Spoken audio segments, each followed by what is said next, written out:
أعوذ بالله من الشيطان الرجيم بسم الله الرحمن الرحيم ألف لام ميم تلك آيات الكتاب الحكيم هدى ورحمة للمحسنين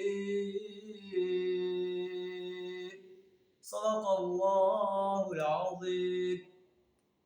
سورہ لقمان کی پہلی 3 آیات آپ کے سامنے تلاوت کی، جن کا ترجمہ کچھ اس طرح ہے: الف لام میم حروف مقطعات، تلک آیات الکتاب الحکیم، یہ کتاب حکیم کی آیات ہیں، ہدی و رحمۃ للمحسنین، محسن انسانوں کے لیے، نیکوکار انسانوں کے لیے ہدایت اور رحمت ہے۔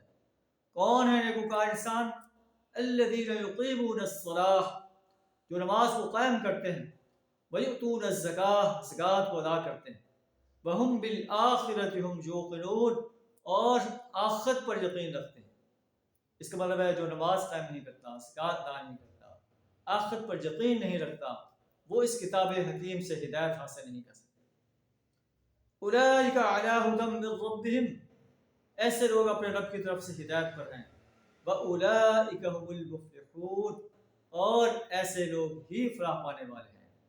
جو نماز کو قائم نہیں کرتے، زکوٰۃ کو ادا نہیں کرتے، اور یوم حساب پر یقین نہیں رکھتے، ایسے انسان کامیاب و کامران انسان نہیں ہے، یہ خسارہ پانے والے انسان ہے۔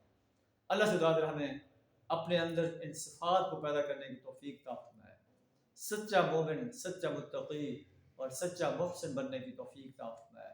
وآخر دعوانا ان الحمد للہ رب العالمین۔